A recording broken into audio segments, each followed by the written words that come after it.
पाकिस्तान की एक सुनसान सड़क पर रात के अंधेरे में एक आदमी बदहवास होकर भाग रहा था। उसकी सांसें फूली हुई थी और तभी एक तेज रफ्तार ट्रक आई, एक जोरदार टक्कर हुई और वो आदमी वहीं पे कुचला गया। स्टीयरिंग व्हील पे हाथ किसी कठोर क्रिमिनल के नहीं बल्कि एक नाजुक सी लड़की के थे और जिसे उसने मारा वो कोई दुश्मन सिपाही नहीं बल्कि उसी के ससुराल का वफादार नौकर था। ये लड़की कोई पाकिस्तानी नहीं थी, ये थी भारत की बेटी, एक रॉ एजेंट जो पाकिस्तानी आर्मी के ब्रिगेडियर के घर में उनकी बहू बनकर रह रही थी।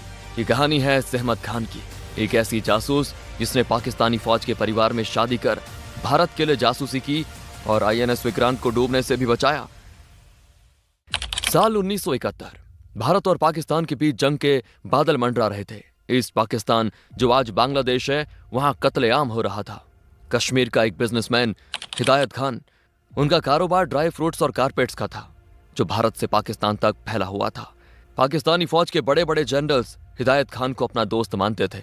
उनके लिए हिदायत एक बिजनेस टाइकून थे, लेकिन भारत की सरकार के लिए हिदायत खान एक एसेट था जो सालों से भारत को दुश्मनों की खबर दे रहा था। लेकिन किस्मत को कुछ और ही मंजूर था। जंग शुरू होने ही वाली थी कि हिदायत खान को एक ऐसी खबर मिली जिसने उन्हें तोड़ कर रख दिया। उन्हें टर्मिनल लंग कैंसर था। हिदायत जानते थे कि उनके पास वक्त कम है, लेकिन उन्हें अपनी मौत का डर नहीं था। उन्हें डर इस बात का था कि उनके जाने के बाद पाकिस्तान में उनका नेटवर्क जो उन्होंने सालों की मेहनत से बनाया था वो खत्म हो जाएगा, और वो भी ऐसे वक्त जब भारत को उनकी सबसे ज्यादा जरूरत थी।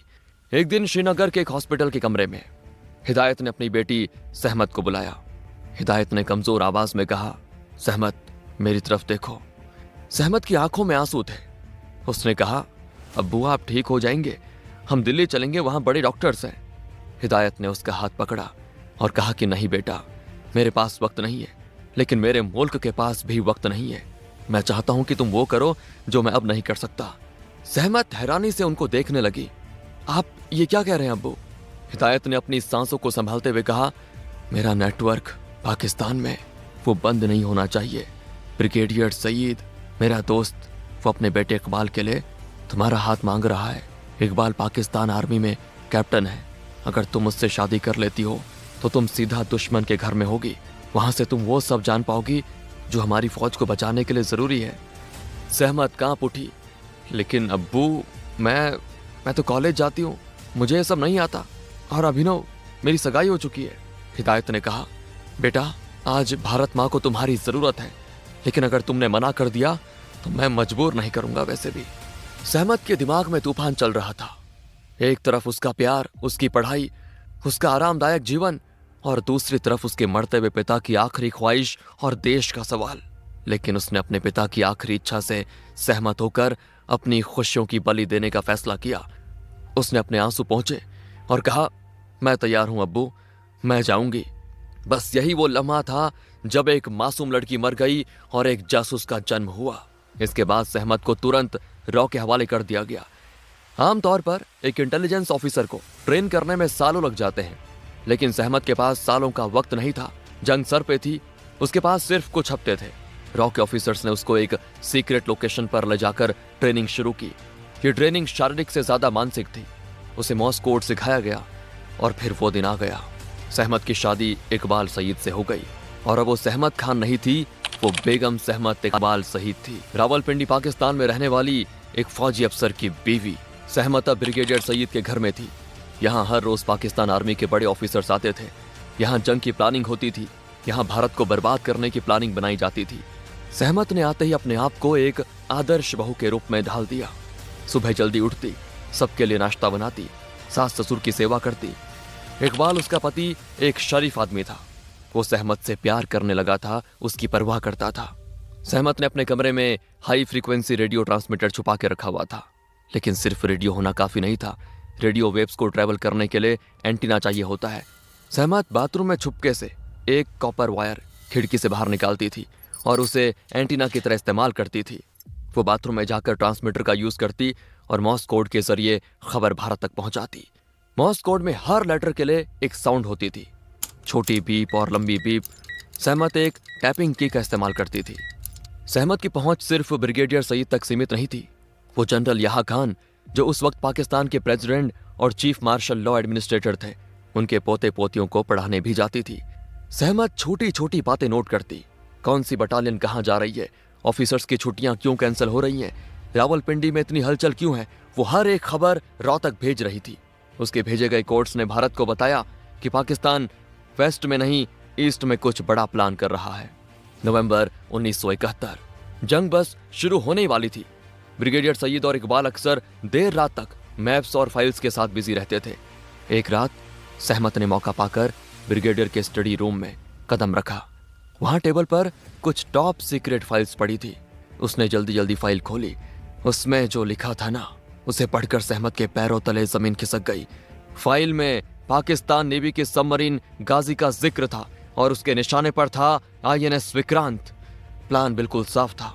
गाजी को कराची से निकालकर खामोशी से बे ऑफ बंगाल में भेजा जा रहा था। उसका मकसद था विशाखापट्टनम पोर्ट के बाहर माइंस बिछाना और विक्रांत का इंतजार करना। जैसे ही विक्रांत पोर्ट से बाहर निकलेगा वो तबाह हो जाएगा। अगर विक्रांत डूब जाता तो ईस्ट पाकिस्तान को घेरने का भारत का प्लान फेल हो जाता। सहमत जानती थी कि यह खबर तुरंत भारत पहुंचनी चाहिए। उसने वो कोऑर्डिनेट्स, वो डेट्स और गाजी का पूरा रूट याद कर लिया और ट्रांसमीटर से मैसेज भारत भेजा। उधर भारत में रॉ और इंडियन नेवी के ऑफिसर्स के होश उड़ गए ये सुनकर। उन्हें शक तो था कि पाकिस्तान कुछ करेगा, लेकिन इतनी स्पेसिफिक जानकारी मिलना किसी चमत्कार से कम नहीं था। सहमत की इंफॉर्मेशन की वजह से इंडियन नेवी ने एक मास्टर स्ट्रोक खेला। एक बहुत बड़ा डिकॉय प्लान किया गया। नेवी ने INS विक्रांत को विशाखापट्टनम से हटाकर अंडमान एंड निकोबार आइलैंड्स में छुपा दिया, जो गाजी की रेंज से दूर था। लेकिन पाकिस्तान को यह लगना चाहिए था कि विक्रांत अभी भी विशाखापट्टनम में है। इसीलिए नेवी ने विशाखापट्टनम पोर्ट से ढेर सारे रेडियो सिग्नल्स भेजने शुरू किए, जैसे कि विक्रांत वहीं हो। यहां तक कि वहां के लोकल मार्केट्स में हजारों अंडे और मीट का ऑर्डर दिया गया ताकि वहां के पाकिस्तानी जासूसों को लगे कि इतने बड़े क्रू के लिए खाना जा रहा है, मतलब जहाज वहीं है। गाजी इस जाल में फंस गई।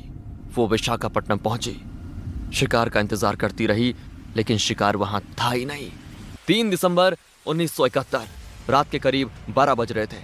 ऊपर सतह पर INS राजपूत, एक पुराना डिस्ट्रॉयर जहाज, हार्बर से बाहर निकल रहा था। इसके कैप्टन थे lieutenant commander Inder Singh. Captain Inder Singh को पानी में कुछ हलचल महसूस हुई। सोनार पर एक भारी ऑब्जेक्ट डिटेक्ट हुआ। कैप्टन ने तुरंत ऑर्डर दिया, drop depth charges. Depth charges वो बॉम्ब होते हैं जो पानी में गिरने के बाद एक फिक्स्ड डेप्थ पे जाकर फट जाते हैं। INS राजपूत ने 2 डेप्थ चार्जेस फेंके और तेजी से आगे बढ़ गया। कुछ ही सेकंड्स के बाद एक भयंकर धमाका हुआ। पानी की एक ऊंची दीवार खड़ी हो गई, लेकिन यह धमाका डेप्थ चार्ज का नहीं था, ये उससे कई ज्यादा बड़ा था। डेप्थ चार्जेस गाजी के करीब फटे और इस शॉकवेव से गाजी के अंदर रखे हुए टॉर्पीडोज और माइंस ट्रिगर हो गए और एक बहुत बड़ा इंटरनल एक्सप्लोजन हुआ। गाजी का खेल खत्म हो चुका था। उसके 93 क्रू मेंबर्स में कोई नहीं बचा। पाकिस्तान तो आज तक मानने को तैयार नहीं है कि उनकी सबमरीन को किसी ने मारा। उनका कहना है कि गाजी अपने ही बिछाए हुए माइंस के जाल में फंस गई। गाजी के डूबते ही बे ऑफ बंगाल पर भारत का राज हो गया।